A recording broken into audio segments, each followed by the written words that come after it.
Hey guys, Lewis from Recycle Bicycle Sales here. We did a video recently about how to clean your chain on your bicycle. In the comment section on that video, we had so many people asking about how to clean the entire drivetrain. So in today's video, we're gonna run through exactly that. When we look at the drivetrain, I split it into two sort of parts here. I say we've got the consumable and the not so consumable parts. When I say consumable, I mean that you're going to wear through these parts throughout the life of the bike. They could be things like perhaps the chain or the cassette, or even the jockey wheels, or even the chain rings up the front here as well. They're all parts that I expect are eventually going to get worn out. When we look at the not so consumable parts, we could be talking about the derailleurs and then even perhaps the crankset as well. So why do you need to keep your drivetrain clean? Well, most of the consumable parts that I was talking about before are made of metal. And when we've got metal rubbing up against metal, it can eventually cause a lot of friction. If there's too much grime in between the two pieces of metal, it can make the whole drivetrain wear out even faster. So keeping a nice, clean and well-maintained drivetrain will help prolong the life, and in the long run, it'll help you even save money. All right, so what do we actually need when it's time to clean our drivetrain? Well, the first thing that I will always say is protection. I think you should have some glasses because we're gonna be using some aerosol sprays down the track, and then perhaps even just some gloves so that you don't get too much of that road grime and grease under your fingernails when you're trying to eat your lunch later. The second part that we're gonna need is some sort of liquid that we can spray onto the drivetrain, and that's gonna help break up all that road grime. Most bike brands will have their own type of drivetrain cleaner. It's really just quite a heavy degreaser that's designed to sort of break up road grime that you find on your bicycle. However, if you're working from home, you might sometimes find it easier to either just go to the local car shop, and they often have a degreaser there. If you don't sort of have all the space around you to pull the whole bike apart, it might be easier to use perhaps even just a set of bikey wipes. These actually do the exact same job as both of these sprays, just in a different form factor. The third thing that we're gonna need is a set of rags. Now notice here that I happen to have two. I choose to have a really dirty one and then a not so dirty one. It might be worth noting in this step as well that you might even want a little flathead screwdriver so that you can scratch out any of that road grime. But we'll show more of that later in the video.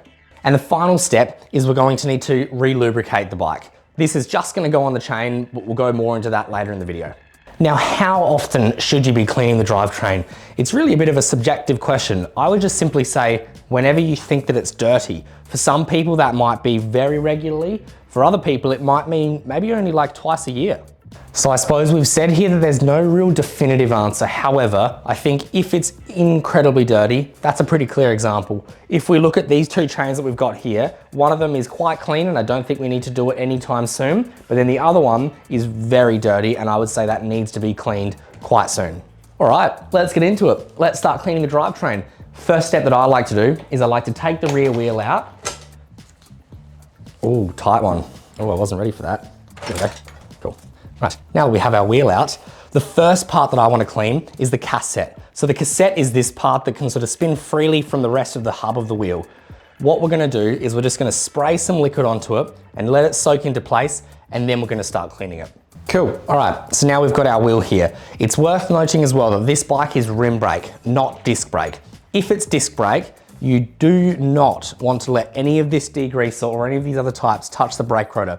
If they touch the brake rotor, that's it. If it is a disc brake and you're pinching the wheel with your pelvis up against the wall, it might be worth grabbing a brand new rag so that you can hold it underneath here and sort of wrap it over the top of the brake rotor so that as we're spraying over the top, it's not gonna touch the brake rotor. So first step is I'm literally just gonna spray it on all the way around the cassette there.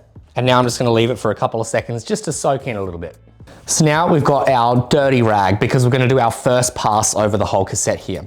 One way that I like to do it is if I can sort of pinch at the edges and have a nice sort of straight line here, that means that I'm able to thread this section inside the cassette here. So this is between the easiest gear and the second easiest gear. I'm literally just gonna get it in there and I'm just gonna rub up and back.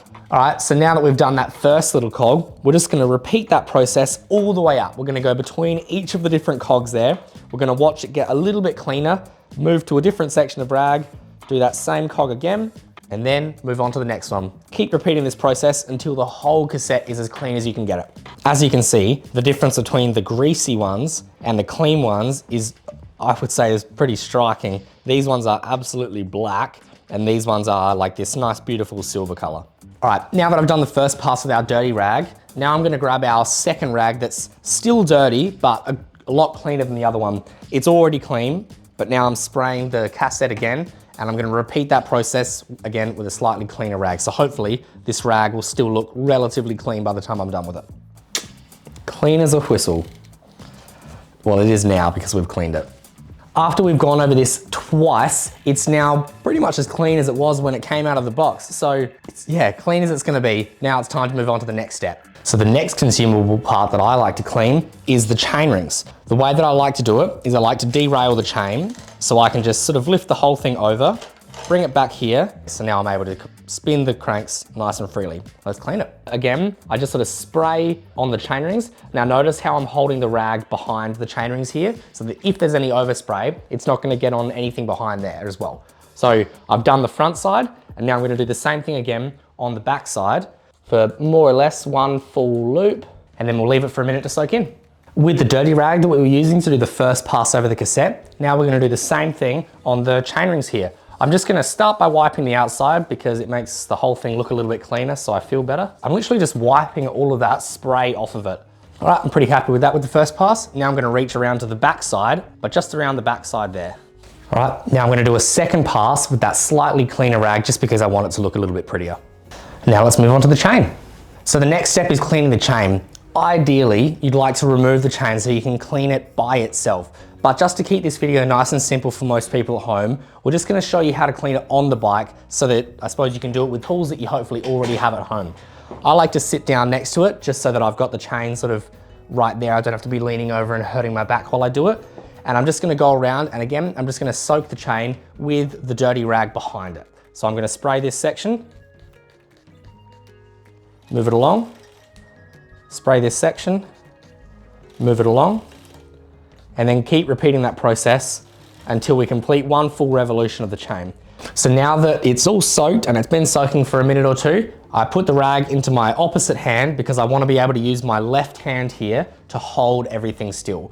When I say hold everything still, I use my pointer finger and my thumb to sort of pinch the jockey wheel sort of through the derailleur there, and then I use my pinky finger to hold one of the spokes just so that the wheel isn't going to be shaking like that. So hold the derailleur still, and then I'm just gonna sort of focus on that section there, and I might even move to a different section of rag to really wipe it off, but I'm just gonna go until that bit gets a whole lot cleaner. Look at the difference between that piece on the bottom and that piece on the top. This one's clean, that one's not. I'm not only wiping just the sides, I'm also wiping the top and bottom. So as I'm wiping like this, I might sort of turn my hand so I'm wiping the top and bottom, and then come back around. I'm trying to just wipe the whole sort of area there.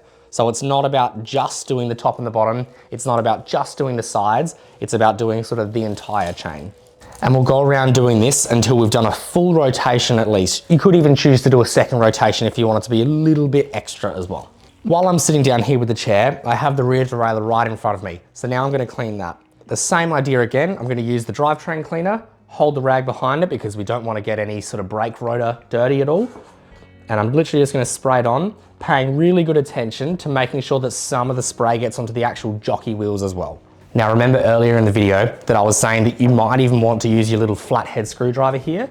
This is because sometimes in the jockey wheels down here, you might find that the grime gets really thick and it's almost like a paste. Sometimes you might need to scratch it off and catch it in the bin or on the rag underneath.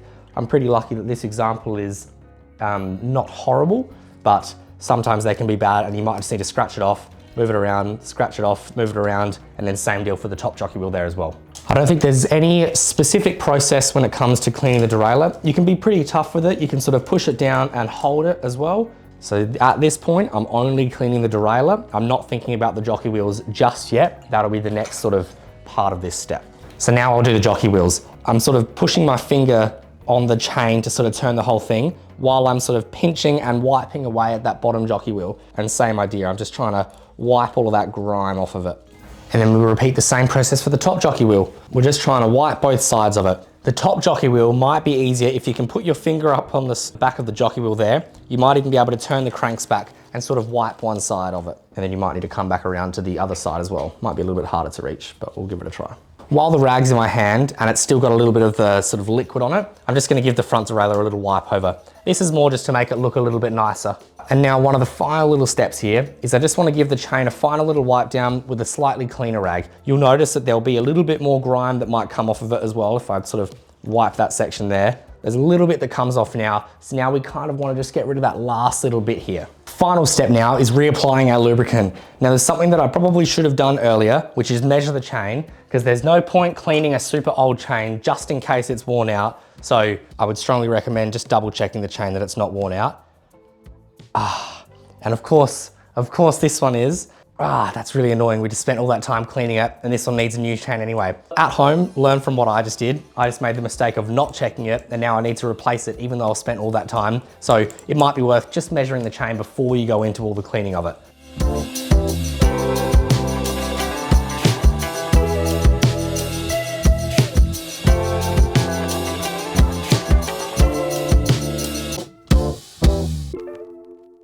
How clean is that?